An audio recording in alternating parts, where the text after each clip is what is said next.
నామమున అందరికీ కృతజ్ఞతాస్థుతులు చెల్లించుకొనుచున్నాను. వాక్యంలోకి వెళ్లే ముందు ప్రార్థించుకుందాం. స్థుతులకు ఆసీనుడైన దేవానికి వందనములు, నీకు స్తోత్రాలు నాయన ప్రభ. దయగల మా తండ్రి, కృపగల దేవానికి లెక్కలేని స్తోత్రాలు చెల్లించుకునిచున్నాం ప్రభ. మేము వాక్యం ఏడాల వినయమును విధేయతను కలిగి జీవించే భాగ్యమును దయచేయమని అడుగుచున్నాం ప్రభ. నీకు లోబడి జీవించే ధన్యతను మాకు దయచేయమని అడుగుచున్నాం ప్రభ. మా జీవితములు ఏపాటి వారివి నాయన ప్రభ. నీటి బుడగ లాంటి జీవితములు ప్రభ. మాకు మారు మనసు దయచేయి, వాక్యమును గైకునే ధన్యతను దయచేయమని అడుగుచున్నాం ప్రభ. వినుచున్న వారికి, చూచుచున్న వారికి, ప్రతి ఒక్కరికి ప్రభ మారు మనసు దయచేయమని అడుగుచున్నాం ప్రభ. ప్రతి ఒక్కరి కుటుంబంలో శాంతిని, సమాధానమును దయచేయమని అడుగుచున్నాను తండ్రి. ఆమేన్. ఈరోజు దేవుని వాక్యము మత్తయి సువార్త 27 మొదటి నుంచి చూద్దామండి.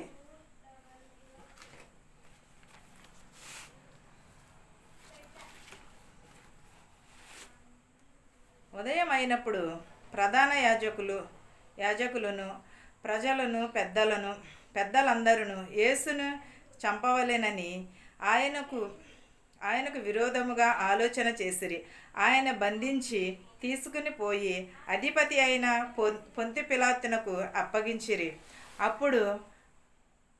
అప్పుడు ఆయనను అప్పగించిన యోధ ఆయనకు శిక్ష విధింపబడగా చూచి పశ్చాత్తాపపడి ఆ 30 వెండి నాణెములు ప్రధాన యాజకుల యొద్దకును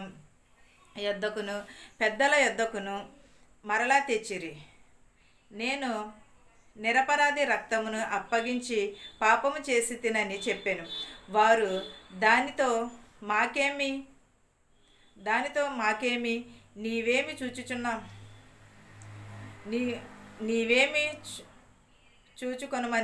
నీవే చూచుకొనుమని చెప్పగా అతడు ఆ వెండి నాణెములు దేవాలయంలో పారవేసిపోయి ఉరిపెట్టుకునేను. ప్రధాన యాజకులు ఆ వెండి నాణెములు తీసుకుని, ఇవి రక్త క్రయదానము గనుక వీటిని కానుక పెట్టెలో వెయ్యతగదని చెప్పుకునిరి. కాబట్టి వారు ఆలోచన చేసిరి. వాటినిచ్చి పరదేశులను పాతిపెట్టుటకు కుమ్మరివాని పొలము కొనిరి. అందువలన నేటి వరకు ఆ పొలము రక్తపు పొలం అనబడుచున్నది. ఏంటండి, యోధ ఏం చేసి ఉన్నాడు? యేసుక్రీస్తు వారిని అప్పచెప్పాను. ఇప్పుడు 30 వెండి నాణ్యములు తీసుకుని దేవుడిని అప్పగించుకుని ఉన్నాడు. ఎవరికి? ప్రధాన యాజకులకును శాస్త్రులకును వీరికి ఏం చేసి ఉన్నాడు? వారికి అప్పగించి ఉన్నాడు 30 వెండి నాణెములు. ఈయన నిరపరాధి రక్తమును నేను అమ్ముకుని ఉన్నాను గనుక నేను పాపము చేసి తిని ఈ డబ్బులు నాకు వద్దని ఇస్తే ప్రధాన యాజకుడు ఏమని ఉన్నాడంటే, ఇస్కరియోతు యోధ ఏమని ఉన్నాడు? ఎక్కడికి తీసుకెళ్లారని ఉదయం అయినప్పుడు ప్రధాన యాజకులను ప్రజలను పెద్దలందరూ కూడా యేసుని చంపిరని ఆయనకు విరోధముగా ఆలోచన చేసిరి.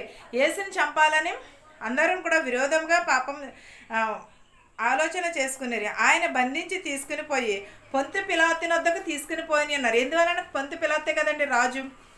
అప్పుడు ఆయన ఏమని యోధ ఆయనకు శిక్ష విధింపగా చూచి పశ్చాత్తాపడ్డాడు. ఎందువలనంటే ఆయన చేసిన పాపమును ఒప్పుకుని పశ్చాత్తాపడుచున్నాడు. మనము కూడా చాలామంది కూడా పశ్చాత్తాపడటానికి చాలా బాధపడిపోతూ ఉంటారు.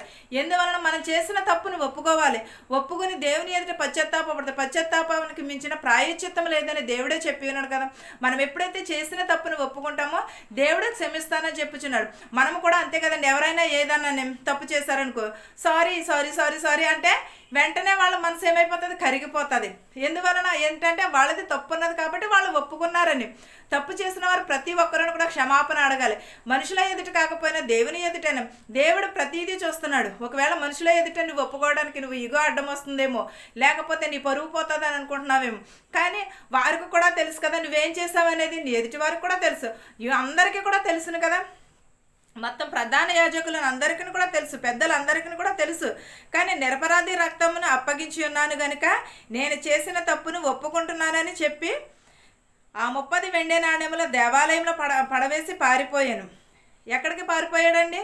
ఉరిపెట్టుకుని ఉన్నాడు. దేవాలయంలో నుంచి వెళ్ళి ఉరిపెట్టుకు. ఎందువల్లనంటే ఆయన చేసినది తప్పు కాబట్టి. అలాగే మనం ఎవరి ఎడలైనా సరే తప్పు చేసి ఉంటే మనం క్షమాపణం. కానీ పాపం చేసి కూడా బొంకేస్తూ ఉంటారు. అలాంటి వారికి ఎవరికైనా సరే శిక్ష విధిస్తాడు దేవుడు. నన్నైనా నిన్నైనా సరే ఎవరినైనా సరే దేవుడు తప్పకుండా శిక్ష విధిస్తాడు. ప్రతి ఒక్కరమును కూడా దేవుని కంటే గొప్పవారం ఏమి కాదు కదండి. దేవుని కంటే అంతకన్నా గొప్పవారం కాదు, మనకంటే దేవుడే గొప్పవాడు. అయినా సరే యేసుక్రీస్తు వారిని సిలువేసి ఉన్నారే, ఆయనలో ఏమైనా పాపం ఉన్నదా, ఆయనలో ఏదైనా దోషం ఉన్నదంటారా? ఏమీ లేదు. అయినను కూడా ఏం చేసి ఉన్నారు? పాపము చేసి ఉన్నాడని ఇస్కరియోతు యూదా అప్పగించి ఉన్నాడు. ఎవరికి? బంట్రోతులకుని అందరికీ కూడా, శాస్త్రులకు కూడా అప్పగించి ఎవరినైతే ముద్దు పెట్టుకుంటానో వాడే యేసుక్రీస్తుని. కానీ వారందరి ముందు కూడా యేసుక్రీస్తు వారు నడుస్తున్నారు కదా, వాళ్ళందరి ముందు ప్రసంగం చేస్తున్నాడే, కొండ మీద అందరికీ కూర్చోబెట్టి బోధిస్తున్నాడే, ఆయన దేవాలయంలో ఉన్నాడే. అయినను సరే దొంగసాటిని ఎందుకని పట్టుకుని ఉండాలి, యోధా ఎందుకని అప్పగించి ఉండాలి? ఇది లేఖనము నెరవేర్చడానికి వచ్చి ఉన్నాడు. కాబట్టి ఒకవేళ నేనే యేసుక్రీస్తుని అని ఉంటే అది లేఖనంలో నెరవేర్చబడలేదు, నెరవేర్చబడినట్లు కూడా ఉండదు కూడా. లేఖనంలో ఆయన మనుష్య కుమారుడు లేఖనంలో నెరవేర్చడానికి వచ్చి ఉన్నాడు. అలాంటినప్పుడు ఏం చేసాం? లేఖనము నెరవేర్చింది మాత్రమే వెళ్తాడు. పశ్చాత్తాపడి ఏం చేశాడంటే ఇస్కరియోతు యూదా ఉరి వేసుకుని ఉన్నాడు. ఈ వెండి నాణ్యములు నాకు వద్దంటే మాకేమి, నువ్వు అప్పగించి నిరపరాధి రక్తము నేను అప్పగించి ఉన్నాను, ఇవి తీసుకుని అంటే నువ్వు చేసినది మాకేమిటని శాస్త్రులను, పెద్దలను, ప్రధాన యాజకులను కూడా అందరూ కూడా అనుచున్నారు. నేను నిరపరాధి రక్తమును వీటిని కానుక పెట్టిలో వేయుటకు అర్హత లేదు, ఎందుకంటే ఇది నిరపరాధి రక్తము వలన కొనబడినది. కాబట్టి ఈ ప్రధాన యాజకులందరూ కూడా ఏం చేసి ఉన్నారు? ఇది కానుక పెట్టిలో వెయ్యతగదని చెప్పుకునేరు. వారి ఆలోచనను వాటన్నిటిని కూడా పరదేశంలో పాతి పెట్టుటకు కుమ్మరివాని పొలం, అనగా మనం ఏం చేస్తామంటే ఇక్కడ శ్మశానం అంటాం కదండి, అప్పుడైతే కుమ్మరివాని పొలము అని చెప్పుచున్నాం. కుమ్మరివాని పొలము కొని అక్కడ పాతి పెట్టుటకు సిద్ధము చేసిరి. ప్రతి ఒక్కరును కూడా అక్కడ సిద్ధము చేసి ఉంచిరి. ఆ పొలము కొన్న తర్వాత ఆ పొలములో యేసుక్రీస్తు వారిని పాతి పెట్టి ఉన్నారు.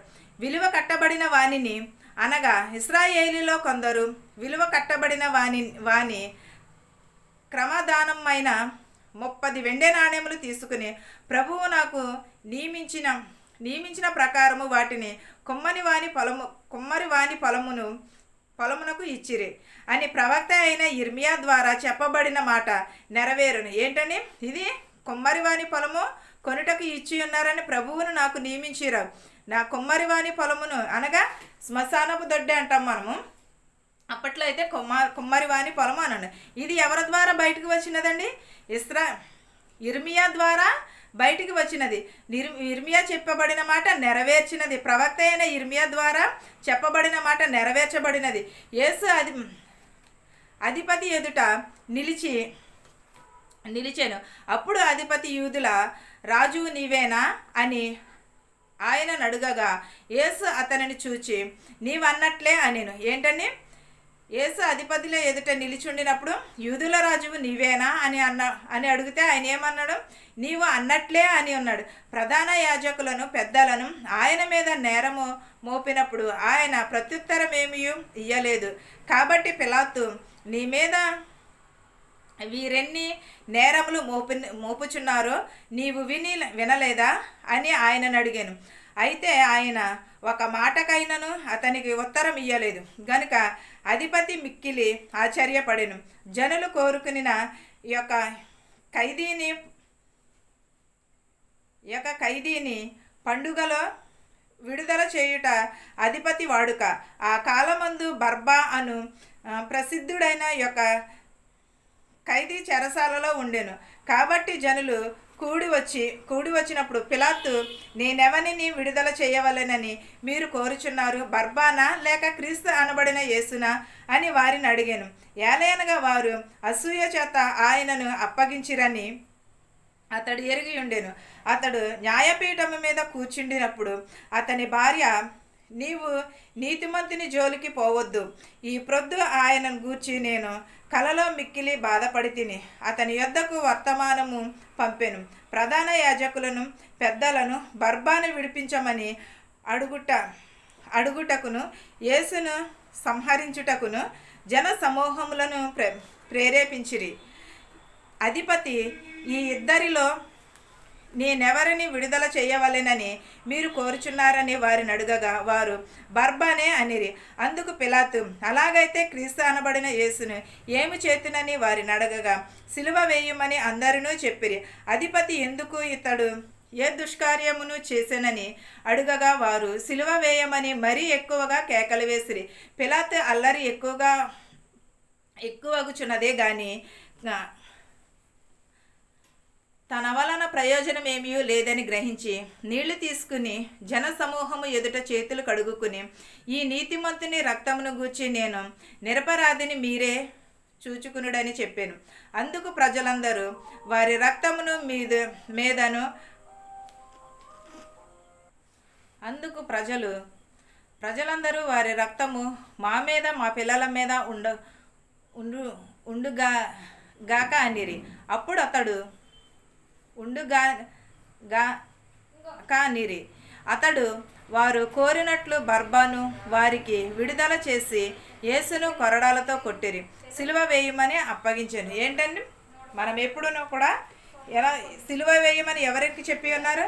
యేసుక్రీస్తు వారినేమో సిలువేయమన్నారు, బర్బానేమో విడుదల చేయమని చెప్పుచున్నారు. యేసుక్రీస్తు వారు ఏమి నేరం చేశారు? బర్బా అయితే బందిపోటు దొంగ, పెద్ద గజ్జి దొంగ. అయినను కూడా వారు అసూయ చేత దేవుని అప్పగించి ఉన్నారే తప్ప దేవుని వలన ఏమైనాను ఉన్నదంటారా? నిజంగా ఈ లోక రీతిగా చూస్తే చాలా మంది కూడా అంతే. ఎవరును కూడా తప్పు చేయకపోయినా సరే తప్పు చేశారని వారిని నిందిస్తూ ఉంటారు.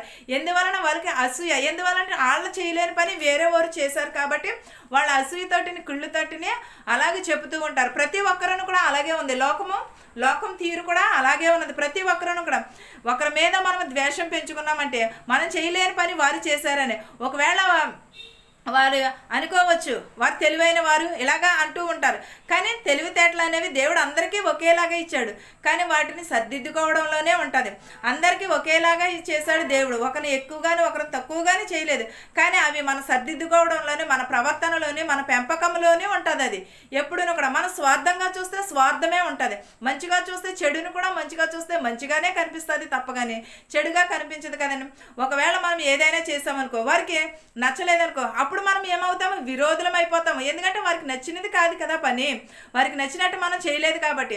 అంటూ ఉంటారు కదా పెద్దలు, కలిసినంత కాలము బాగానే ఉంటుంది, కానీ ఏదైనా వస్తేనే తెలుస్తుంది. ఏదన్నా ఆపద వచ్చినప్పుడే మన స్నేహితులు ఎవరో బంధువులు ఎవరు అనేది తెలుస్తుందని చెప్తూ ఉంటారు. ఇప్పుడు కూడా యేసుక్రీస్తు వారు ఏమి జరిగినదండి? అదే జరిగినది. యేసుక్రీస్తు వారిని ఎవరు అప్పగిస్తారో యేసుక్రీస్తు వారికి తెలుసు. అయినను కూడా ఎందుకని చెప్పలేదు? చెప్తే యేసుక్రీస్తు వారిని కూడా అలాగే కదా. ఒకవేళ నేను ఏమీ కూడా యేసుక్రీస్తు వారు ఎందుకని నోరు తెరవలేదు? అందుచేత నేనేమో ఒకవేళ నేను నేరస్తుడిని అవుతానని కూడా నోరు తెరిచి ఉండకపోవచ్చేమో కదండి. ఎవరైనా సరే నీది తప్పు అంటే ఎవరైనా ఒప్పుకుంటారా? ఒప్పుకోరు. ఎవరిని కూడా ఒప్పుకోరు. ప్రతి ఒక్కరును కూడా నేనేంటి నువ్వేంటి ఎవరైనా సరే ఒప్పుకోము. ఎందువలన మనకి ఇగో అసూయ, కుళ్ళి, ద్వేషము మన మనసు నిండా అవే ఉంటాయి. ఒకవేళ తప్పని చెప్తే కూడా అది ఎవరైనా కూడా ఒప్పుకోరు. అప్పుడు మనం ఏమైపోతాము? మంచివాళ్ళం కాదు, అవతల వాళ్ళు మంచివాళ్ళు అయిపోతారు. ఎందువలన ఇది మనం చెప్పేది నిజమనే వాళ్ళకి తెలుసు. వాళ్ళు తప్పు చేస్తున్నారని వాళ్ళకి తెలుసు. వాళ్ళ మనస్తత్వం ఏంటనేది వారికి తెలియదంటారా? తెలుసు. కానీ ఒప్పుకోవడానికి ఈగో అడ్డం వస్తుంది. ఒప్పుకోవడానికి వాళ్ళకి మనసు ఒప్పుకోవట్లేదు. ఒప్పుకోవటానికి మన ఎదుట ఒప్పుకోకపోయినా దేవుని ఎదుట ఒకరోజు తీర్పు ఉన్నది కదా. ఆ రోజున ప్రతి ఒక్కరమును కూడా ఒప్పుకోవాలి. నేను ఒప్పుకోనంటే కుదరదు. ఒకవేళ మన ఎదుట ఒప్పుకోవచ్చేమో, మనం చేసిన పాపము సగం భూమి మీదే చెల్లించాలి. భూమి మీద చెల్లించిన తర్వాతే దేవుడు అక్కడ మళ్ళీ తీర్పు ఉంటుంది. ఆ తీర్పు రోజున మిగతావన్నీ కూడా మనము చాలామంది అంటూ ఉంటారు, నాకు ఈ నేర్చం వచ్చిందని. ఎందువలన మన మనసులో కుళ్ళి, అసూయ, ద్వేషాల వల్లనే మనకి నేర్చాలంటూ అవి బయటకు వస్తూ ఉంటాయి. ఎలా వస్తూ ఉంటాయి?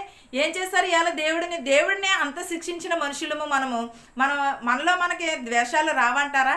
ఒకరు బాగుంటే వాచలేని గుణాలు మనవి, మనము మంచిగా ఉంటే వాచలేని మనస్తత్వాలు మనవి. అలాంటినప్పుడు దేవుడిని మనం శిక్షించుకోకుండా ఎలా ఉంటున్నాము? ఇది మనం చేసిన పాపాలే కదా ఆ యేసుక్రీస్తు వారికి బలి అయినారు. అంతేగాని మనం పాపం చేయకపోతే ఆయన వలన ఏది కూడా లేదు, ఒక్క శిక్ష కూడా లేదు. ఎవరిని కూడా యేసుక్రీస్తు వారిని అనే అంత లేదు ఎవరికి. ప్రతి ఒక్కరికి కూడా నీవేంటి నేనేంటి ప్రతి ఒక్కరమును కూడా దేవుని అడిగే హక్కు కానీ అధికారం కానీ లేదు. ఎందువలంటే ఆయనకి చిన్న తప్పు ఏమీ కూడా లేదు. మన కోసము, మన పాపాల కోసము, మనము చేసిన మోసాల కోసం దేవుడు శిక్ష విధించుకున్నాడు. ఆయన లేఖనములు నెరవేర్చడానికి వచ్చి ఉన్నాడు. నిజమే, లేఖనములు నెరవేర్చడానికి వచ్చి ఉన్నాడని మనం ఎప్పుడు కూడా తప్పులు చేస్తూ ఉంటే దేవుడు క్షమిస్తూ ఉంటాడంటారా? క్షమించడు కదా. తెలియక చేస్తే క్షమిస్తానంటున్నాడు, కానీ తెలిసి చేస్తే మాత్రమే ఎంత మాత్రమును కూడా క్షమించను అని అంటున్నాడు. ఎప్పుడూ కూడా మనం ఎలా ఉండాలంటే మనము దేవుని ఎరిగిన బిడ్డల వలె ఉండాలి. అధిపతి అయినను కూడా యూదుల రాజు నీవేనా అని అడిగినప్పుడు నువ్వు అన్నట్లే అన్నాడు, కానీ ఏమైనాను కూడా అన్నారంటారా? తిరిగి ఉత్తరము కూడా పిలాతు అడిగినప్పుడు కూడా నేరం ఎంతమంది నేరము మోపుచున్నారు, ఏమీ మాట్లాడుకోకుండా మౌనముగా ఉన్నామని అడిగి ఉన్నారు, కానీ కనీసం తిరిగి అధిపతులకు కూడా ఎవరికి కూడా ఉత్తరం ఇవ్వలేదు. ఇవన్నీ విన్న తర్వాత ఆశ్చర్యపోయారు, అందరూ కూడా ఆశ్చర్యపోయారు. ఖైదీని ఎవరిని విడుదల చేయాలి? ఒక పండగ వచ్చినప్పుడు పండగకి మనకు అక్టోబర్ 2వ తారీఖు ఉన్నదండి. జైల్లో ఉన్న వాళ్ళని మంచి ప్రవర్తనలో ఉన్నవారిని అక్టోబర్ గాంధీ జయంతి కాబట్టి అప్పుడు విడుదల చేస్తూ ఉంటారు. అలాంటి వాళ్ళకు కూడా అలాంటి పండగ వచ్చినప్పుడు ఒకరిని విడుదల చేయాలి కాబట్టి యేసుక్రీస్తుని విడుదల చేయాలా, బర్బాని విడుదల చేయాలా అని అడిగితే ఏమని అన్నారు? బర్బాని విడుదల చేయమన్నారు, కానీ యేసుక్రీస్తుని సిలువేయమని అడిగి ఉన్నారు. యేసుక్రీస్తు ఏమి నేరం చేసి ఉన్నారంటే ఎవరైనా కూడా చెప్పి ఉన్నారా? లేదు. ఎందుకంటే యేసుక్రీస్తు వారు ఏ నేరమును కూడా చేయలేదు, ఏ తప్పిదమును కూడా చేయలేదు. మనం చేసిన వాటి కొరకే 3 రోజుల్లో దేవాలయం కడతానన్నాడు ఈయన అని. అవి అన్నీ కూడా మంచి పనులే, అయినను కూడా అవి చెడ్డ పనులని ఎంచుచున్నారు. ప్రధాన యాజకులు ఏమిటి? ప్రతి ఒక్కరూ కూడా బర్బాని విడుదల చేయమని కేకలు వేస్తే ఇస్కరియోతు యూదా ఏమన్నాడు? ఈయన నిరపరాధి రక్తం, ఆమె భార్య వర్తమానము పంపి ఉన్నది, ఆయన నిరపరాధి, ఆయన రక్తము మన పిల్లల మీద మన మీద పడకుండా ఉండాలంటే వారిని శిక్షించవద్దని వర్తమానము పంపినది. వెంటనే ఏం చేస్తున్నాడు పిలాతు? ఇది యేసుక్రీస్తు వారి నిజమైన రక్షకుడు, ఈయన వలన ఏ తప్పిదమును కూడా లేదు, ఈయన నిరపరాధి గనుక నీతిమంతుడు గనుక నేను ఈయనని శిక్షించుటకు అర్హత లేదని పళ్ళెంలో నీళ్లు తెచ్చుకుని కడిగి ఆయన శిక్షకు నేను వేయలేనని ఆయన అక్కడ నుంచి తప్పుకొని ఉన్నాడు.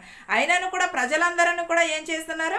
సిలువ వేయాలి, యేసుక్రీస్తుని సిలువ వేయాలని ఎక్కువగా కేకలు వేయుచుంటే ఏమని ఇంకా అల్లరి ఎక్కువ అగుచున్నదే కానీ తగ్గట్లేదని ఆయన జన సమూహం ఎదుట చేతులు కడుక్కుని ఈ నీతిమంతుడిని గూర్చి నేను నిరపరాధి కానీ మీరే చూచుకునుడని చెప్పి ఆ ప్రధాన యాజకులందరూ కూడా వాని రక్తమును మా మీదను మా పిల్లల మీదను పడకుండా ఉండుటకు మమ్మల్ని అని చేతులు కడుక్కుని వెళ్ళిపోయి ఉన్నాడు. అప్పుడు అతడు వారు కోరినట్లు బర్బాను వారికి విడుదల చేసి యేసును కొరడాలతో కొట్టుటకును సిలువ వేయుటకును వారిని అప్పగించాను. అప్పుడు అధిపతి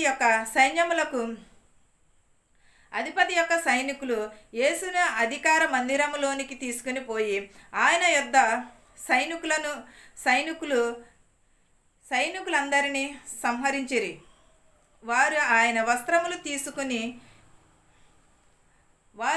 వస్త్రములు తీసివేసి ఆయనకు ఎర్రని అంగీ తొడిగించి మొండ్ల కిరీటమును అల్లి ఆయన తలకు పెట్టి ఒక రెల్లు ఆయన కుడి చేతిలో నుంచి ఆయన ఎదుట మోకాళ్ళని యూదుల రాజా నీకు శుభమని అపహాసించి ఆయన మీద ఉమ్ము వేసి ఈ రెల్లును తీసుకుని దానితో ఆయనను తల మీద కొట్టిరి, ఆయనను అపహాసించిరి. తరువాత ఆయన నీ మీదనున్న ఆ అంగీని తీసివేసి ఆయన వస్త్రములు ఆయనకు తొడిగించిరి, సిలువ వేయుటకు ఆయనను తీసుకుని పోయిరి. ఏంటండి? యూదుల రాజా నీకు శుభమని చెప్పి ఆయనను సిలువ వేయుటకు తీసుకుని పోయారు. ఆయన వస్త్రములను ఆయన అంగీలను తీసివేసి ఎర్రటి అంగీ వేసి మొండ్ల కిరీటమును తల్లకి పెట్టి ఉన్నారు. మొండ్ల కిరీటం మనకి చిన్న ముళ్ళు దిగితేనే ఎంత బాధపడిపోతామండి. మనం చాలా నొప్పి అని బాధపడుతుంది. 2 రోజులు 3 రోజుల వరకు కూడా బాధపడుతూనే ఉంటాం. కానీ మొండ్ల కిరీటం తలక పెట్టి కొడుతుంటే ఎంత బాధగా ఉంటుందండి. అయినను సరే యేసుక్రీస్తు వారు నోరు తెరవలేదు, ఒక్క మాట అయినను కూడా అనలేదు. ఎదురు తిరిగి సిలువ వేయుటకు వారందరినీ కూడా అప్పగించుకుని ఉన్నారు. వారందరూ కూడా అప్పగించి ఉన్నారు. రెల్లున తీసుకుని ఆయన తల మీద పెట్టి కొట్టిరి, అపహాసించిరి, అవమానించిరి. అయినను కూడా యేసుక్రీస్తు వారు నోరు తెరవలేదు. వారు వెళ్ళుచుండగా కురేనీయుడైన సీమోనను ఒకడు కనబడుగా ఆయన సిలువ మోయుటకు అతన్ని బలవంతము చేసిరి. వారు కపాల స్థలమును అర్ధమిచ్చు గోల్కతా అనబడిన చోటికి వచ్చి చేదు కలిపిన ద్రాక్షారసమును ఆయనకు త్రాగించిరి, గాని ఆయన దానిని రుచి చూచి త్రాగనల్లకపోయాను. వారు ఆయన సిలువ వేసిన పిమ్మట చీట్లు వేసి ఆయన వస్త్రములు పంచుకునిరి. అంతటా వారక్కడ కూర్చుండిరి. ఆయనకు కావలియుండిరి. ఇతడు యూదుల రాజైన యేసు. ఆయన మీద మోపబడిన నేరము వ్రాసి ఆయన తలకు పైగా ఉంచిరి. మరియు కుడివైపున ఒకడును ఎడమవైపున ఒకడును ఇద్దరు బందిపోటు దొంగలను ఆయనతో కూడా సిలువ వేయబడిరి. ఆ మార్గంన వెళ్ళుచుండిన వారు తలలు చూచుచు దేవాలయమును పడగొట్టి 3 దినములలో కట్టువాడా, నిన్ను నీవే రక్షించుకునుము. నీవు దేవుని కుమారుడవైతే శిలువ మీద నుండి దూకుమని చెప్పుచు ఆయనను దూషించిరి. అలాగ శాస్త్రులను, పెద్దలను, ప్రధాన యాజకులను కూడా ఆయనను అపహాసించుచు, వీడు ఇతరులను రక్షించెను, తనను తాను రక్షించుకొనలేదు. ఇశ్రాయేలీల రాజుగా ఇప్పుడు శిలువ మీద నుండి దిగిన ఎడల వాని నమ్ముదుము. వాడు దేవుని యందు ముంచెను. నేను దేవుని కుమారుడనని చెప్పాను గనుక ఆయనకిష్టుడైతే ఆయన ఇప్పుడు వానిని తప్పించుమని చెప్పిరి. ఆయనతో కూడా సిలువ వేయబడిన బందిపోటు దొంగలను కూడా అలాగునే అనిరి. మధ్యాహ్నము మొదలుకుని 3 గంటల వరకు ఆ దేశమంతటా చిమ్మ చీకటి ఆయన. ఏంటండి? యేసుక్రీస్తు వారిని సిలువేసినప్పుడు దారంట వెలుచున్న వారు అపహాసించిరి. ఈయన దేవాలయంలో 3 దినములలో దేవాలయం పడగొట్టి కడతానన్నాడు. ఈయన దేవుని కుమారుడని చెప్పుచున్నాడు. ఇక్కడ సిలువలో వేలాడుచున్నాడే, ఈయన రక్షించుకోలేడు కానీ ఇతరులను రక్షిస్తున్నాడని హేళన చేస్తారు. నిజమే కదండి. ఈ లోకంలో ప్రతి ఒక్కరూ కూడా అలాగే హేళన చేస్తూ ఉంటారు. ఎదుటి వారికి సాయం చేసినా కూడా హేళన చేస్తూనే ఉంటారు. ఎదుటి వారికి ఏం చేసినా కూడా అపహాస్యము చేస్తూనే ఉంటారు, ఎగతాళి చేస్తూ ఉంటారు. అలాగే కాకుండా మనము ఒకవేళ మనం చేసినా కూడా అది పొందుకున్నా కూడా తిరిగి మనల్నే అంటారు. ఇప్పుడు ఏమైందండి? యేసుక్రీస్తు వారు రోగులను స్వస్థపరిచాడు, అందరినీ స్వస్థపరిచాడు. ఆయన స్వస్థపరచుకుంటే లేఖనం ఎలా నెరవేరుతుంది? లేఖనంలో నెరవేరదు కదా. దేవునికి ఇష్టడైన మనసే, కానీ మనకి తగిన సమయంలో మన కష్టాల్లో ఆదుకోవటం లేదా దేవుడు? మధ్యాహ్నము 3 గంటలు అయినప్పుడు చెమ్మ చీకటి ఆయన. ఆ టైంలో చీకటి అవడం అంటే చాలా విచిత్రకరమే కదండి. అలాంటినప్పుడు మనం ఏదైనా చేసినప్పుడు అలా జరుగుతుంది అంటారు. దేవుని ఎడల విశ్వాసం అన్నది దేవునికి లేదని అంటలేదు. యెహోవా దేవుని మీద మనిషి కుమారుడికి విశ్వాసం అన్నది, కానీ అది ఎలా జరగాలని రాసిపెట్టుంటే అలాగే జరుగుతుంది. కానీ మనం అనుకున్నది కాదు కదా. దేవుడు ఒకటి తలిస్తే మనుషులు ఒకటి తలుస్తారు అని అన్న మాట నిజమే కదండి. మనం ఎప్పుడూ కూడా దేవుని ఎడల విశ్వాసమును కలిగి ఉండాలి, నమ్మకమును కలిగి ఉండాలి. అప్పుడు దేవునికి ఇష్టడైన వారు అవుతాము, కానీ దేవునికి ఇష్టం లేని వారు మాత్రమును కాము.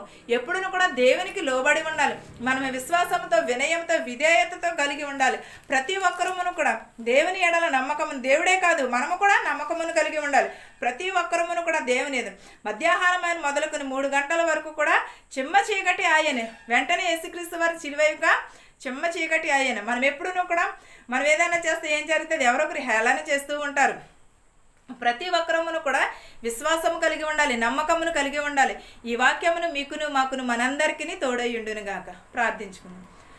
స్తుతులకు ఆసీనుడమైన దేవా, నీకు వందనములు, నీకు స్తోత్రాలు నాయన ప్రభా. దయగల మా తండ్రి, కృపగల దేవా, నీకు లెక్కలేని స్తోత్రాలు చెల్లించుకునిచున్నాం ప్రభా. గడిచిన కాలం అంతా మమ్మల్ని కాచి కాపాడి సజీవ రెక్కల కింద ఉంచినందుకు నీకు స్తోత్రాలు నాయన. ధనుకులనేమి భేదాలనేమి దీవించమని అడుగుచున్నాం ప్రభా.